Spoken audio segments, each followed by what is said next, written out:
Here's breaking news. Sources telling CNN late tonight that President Trump is ready to replace National Security Advisor HR McMaster. Let's bring in now Congressman Heck, a Washington Democrat who sits on the Intelligence Committee. Never a dull moment, Representative. Thanks for joining us. First, let me get your reaction to this breaking news tonight. CNN is reporting that President Trump has decided to oust his National Security Advisor, HR McMaster. That's another top staffer. What's your thoughts?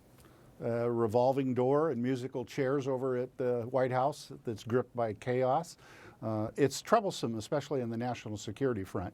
Mind you that when he replaces General McMaster, assuming that that trigger is pulled, the new one will be the third one within a 14 or 15-month period of time.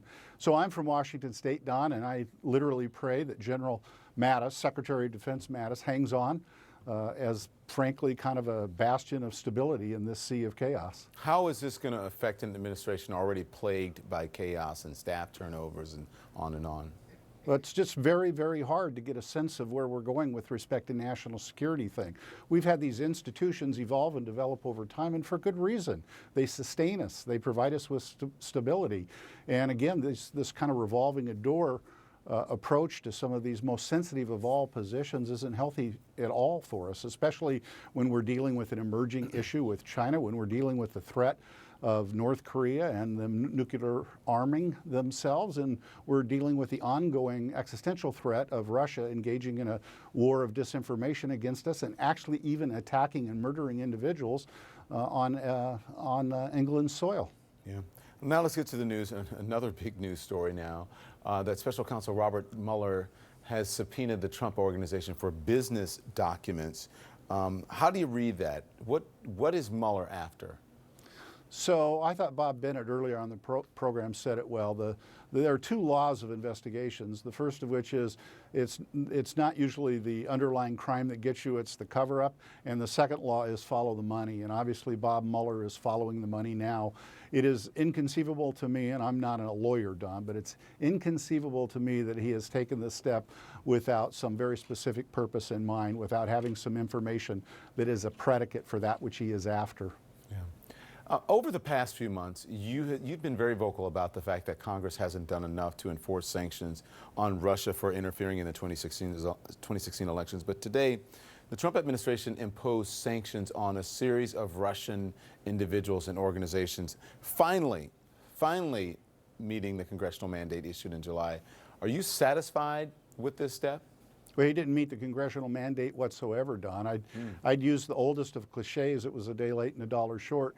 It was late in that Congress adopted those sanctions last August, and he's substantially delayed in implementing them. And it was, frankly, a pretty puny list of sanctions that he did levy today. Of the people that he sanctioned, most of them are, frankly, 23-year-old hackers who were sitting in some windowless room engaging in this activity, trolling American Facebook sites and websites.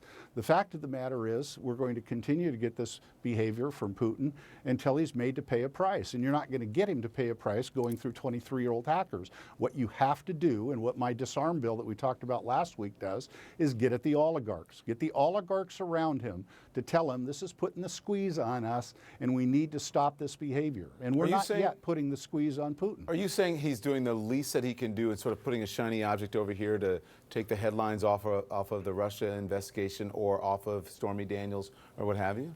Exactly. He indicted one oligarch, the chef, and then a general who had already been, or he sanctioned one oligarch, the chef, and another oligarch who was one of the senior intelligence officers who was already sanctioned. And all the rest of those were two-bit players. I don't give a hoot and a holler about them. What I care about is getting at the people that can put the squeeze on Putin. And he didn't do that whatsoever. Today at the White House, at the press briefing, the press secretary, Sarah Sanders, was asked if Russian President Vladimir Putin was a friend or a foe of the United States. Watch this. Is Putin a friend or a foe of the United States? I think that's something that Russia is going to have to make that determination. They're going to have to decide whether or not they want to be a good actor or a bad actor. I think you can see from the actions that we've taken up until this point, we're going to be tough on Russia until they decide to change their behavior. Russia will decide if they are a friend or a foe?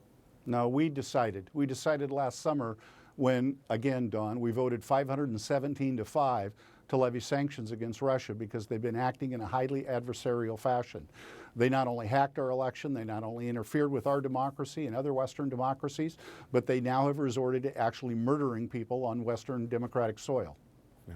Thank you, Representative Denny Heck. I appreciate your time. Thank you so much. You're welcome, sir. When we come back, will the departing